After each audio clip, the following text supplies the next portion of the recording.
आज हम peacock Wiseman के सिद्धांत को समझेंगे। अगर आपको और ऐसे ही वीडियो चाहिए तो आप वीडियो में नीचे कमेंट कर सकते हैं, हम उस टॉपिक की वीडियो लेकर आएंगे। चलिए वीडियो में आगे बढ़ते हैं। पहले जान लेते हैं कि पिकॉक और वाइजमैन का पूरा नाम क्या है और ये कहाँ से संबंधित है। तो पिकॉक और वाइजमैन का नाम, पिकॉक का नाम एलन टी पिकॉक और जैक वाइजमैन नाम था इनका। पिकॉक का एलन टी पिकॉक और जैक वाइजमैन नाम था, जो कि दोनों ही ब्रिटेन से संबंधित थे। ब्रिटेन से इन्होंने 1890 से 1955 तक इंग्लैंड के सार्वजनिक व्यय में परिवर्तन का अध्ययन किया। इनका सिद्धांत मुख्य रूप से किस पर आधारित था? सार्वजनिक व्यय से आधारित था। इसलिए इन्होंने इसे ब्रिटेन के जो सार्वजनिक व्यय है उसका अध्ययन किया कि समय समय पर कैसे बदलता है भाई सार्वजनिक व्यय, कैसे परिवर्तित होता है। तो सार्वजनिक व्यय में वृद्धि का अपना सिद्धांत प्रतिपादित किया। सार्वजनिक व्यय में वृद्धि लगातार ना होकर कई चरणों में होती है। इन्होंने जब ब्रिटेन का अध्ययन किया तो इन्होंने बताया कि सार्वजनिक व्यय जो है वो लगातार नहीं बढ़ता, एक चिकनी पट्टी की तरह नहीं बढ़ता, बल्कि यह क्रमबद्ध रूप से बढ़ता है, सीढ़ी नुमा रूप से यह बढ़ता है। इंग्लैंड में सार्वजनिक व्यय में वृद्धि पीढ़ी दर पीढ़ी होती है, निरंतर नहीं। इस सिद्धांत के अनुसार व्यय में वृद्धि का प्रमुख आधार राजनीतिक सिद्धांत है, जो मतपेटी के माध्यम से व्यक्त होता है। राजनीतिक सिद्धांत कैसे है? जो हम सरकार चुनकर लाते हैं वही सार्वजनिक व्यय करती है और वही ये निश्चित करती है कि सार्वजनिक व्यय किस क्षेत्र में करना है। तो वही इसमें कहा गया है कि इंग्लैंड में सार्वजनिक खर्चे में वृद्धि पीढ़ी दर पीढ़ी हुई, निरंतर नहीं। इस सिद्धांत के अनुसार व्यय में वृद्धि का प्रमुख आधार राजनीतिक सिद्धांत है, जो मतदान पेटी के माध्यम से व्यक्त होता है। मतदान पेटी के माध्यम से मतलब जब हम वोट देते हैं तो ही राजनेता लोग चुनते हैं, तो हमारा प्रतिनिधि करते हैं। ठीक है। अगला बिंदु है इसके अनुसार मतदाता, जैसे कि हम हैं मतदाता हैं, इनके अनुसार मतदान सार्वजनिक वस्तुओं एवं सेवाओं का लाभ तो प्राप्त करना चाहता है। मतलब जो मतदाता है, जैसे हम हैं, सार्वजनिक वस्तु एवं सेवाओं का लाभ तो प्राप्त करना चाहते हैं, पर कर टैक्स नहीं देना चाहते। क्यों नहीं देना चाहते भाई? जब हमारा पैसा जाएगा तो हमें दुख होगा, कष्ट पहुंचेगा, क्योंकि हमारी जो क्रय करने की शक्ति है वो कम हो जाएगी, इसलिए हमें कष्ट होता है। इसलिए जो मतदाता है वह वस्तु, जो सार्वजनिक वस्तु है उनका उपभोग तो करना चाहता है, पर उसके लिए सरकार को टैक्स देना नहीं चाहता। अगला बिंदु है सरकार इतना कर जरूर लगाती है जिसका सामान्य भार आम आदमी भी वहन कर सके। भाई टैक्स तो सरकार लगाएगी, क्योंकि सार्वजनिक व्यय तो करना ही है। जब तक सार्वजनिक व्यय नहीं होगा तो अर्थव्यवस्था का विकास कैसे होगा, और अर्थव्यवस्था का विकास नहीं होगा तो गरीबी बेरोजगारी कैसे हटेगी। इसलिए सरकार इतना कर जरूर लगाती है जिसका सामान्य भार आम आदमी भी वहन कर सके। मतलब वह कम से कम कर लगाती है जिससे सामान्य आदमी भी इसका कर दे सकता है। अगला बिंदु है आपातकालीन स्थिति में लोग ज्यादा कर देना स्वीकार कर लेते हैं, जिससे सार्वजनिक व्यय में वृद्धि हो जाती है, किंतु युद्ध की समाप्ति के बाद सार्वजनिक व्यय घट जाता है। जैसे कि हमने बताया था कि सार्वजनिक व्यय एक चिकनी पट्टी के अनुसार नहीं होता, बल्कि यह क्रमबद्ध रूप से चलता है भाई। तो जो देश की जनता है वह आपातकालीन स्थिति में ज्यादा कर देने को तैयार हो जाते हैं, क्योंकि उनके अंदर राष्ट्र भावना होती है, राष्ट्र के प्रति भावना होती है, और सुरक्षा की दृष्टि से भी वह उस समय अधिक कर देने के लिए तैयार हो जाते हैं। किंतु जैसे ही युद्ध की समाप्ति के बाद सार्वजनिक व्यय घट जाता है। अब सार्वजनिक व्यय कैसे घट जाता है?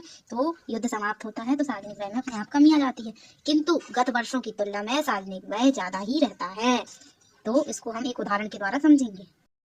उदाहरण के द्वारा हम समझते हैं।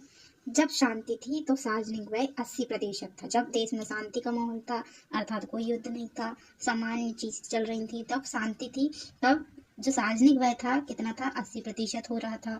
पर जैसे ही देश में युद्ध होता है, युद्ध के लिए साधनों, खाद्यान्न सामग्री की व्यवस्था करने के लिए आदि सभी के लिए युद्ध के लिए सार्वजनिक व्यय में वृद्धि होती है, 100% वृद्धि होती है। और उस समय जनता जो है राष्ट्र प्रेम की भावना के लिए सार्वजनिक व्यय देने के लिए तैयार हो जाते हैं। परंतु जैसे ही युद्ध खत्म होता है, युद्ध के बाद फिर से जो हमारा सार्वजनिक व्यय है वो पुरानी अवस्था में, अर्थात 80% ना होकर कुछ बढ़ी हुई मात्रा में ही बढ़ता है, कम होता है। मतलब जैसे शांति काल में 80% था, उसके बाद युद्ध हुआ तो 100% हुआ, युद्ध के बाद 90% हो गया, वापस 80 में ना आकर कितना हो गया? 90% हो गया। उदाहरण द्वारा समझ लिया। अगला बिंदु है करारोपण एवं सार्वजनिक व्यय पुराने स्तर पर लौट कर नहीं आता, अपितु कुछ ऊंचे स्तर पर ही स्थिर हो जाते हैं। हमने समझाया था ये सब, और इन सब परिस्थितियों का क्या कारण है? तो ये कारण है जब पिकॉक वाइजमैन ने अपने लोक व्यय संबंधी नियम को भली भांति स्पष्ट करने के लिए कुछ अवधारणाओं का भी सहारा लिया, जिसमें प्रतिस्थापन प्रभाव, निरीक्षण प्रभाव, कर सहनशीलता तथा केंद्रीकरण प्रभाव को मुख्य रूप से जाना जाता है। आइए हम इन प्रभावों को भी देखते हैं। तो प्रतिस्थापन प्रभाव के अंतर्गत यह स्पष्ट किया गया कि युद्ध काल के बढ़ते हुए लोक व्यय की पूर्ति के लिए लोक सत्ताएं करों को बढ़ा लेती हैं तथा आवश्यकता पड़ने पर लोक ऋण का भी सहारा लेती है, क्योंकि करों के बढ़ने एवं लोक ऋणों की व्यवस्था करने के कारण निजी क्षेत्र द्वारा किए जाने वाला व्यय सार्वजनिक क्षेत्र में होने वाला व्यय के रूप में प्रतिस्थापित हो जाता है। युद्ध की समाप्ति के बाद सरकार के पास जो अतिरिक्त आगम होता है वह युद्ध पर खर्च ना होकर समान लोक व्यय के रूप में प्रतिस्थापित हो जाता है।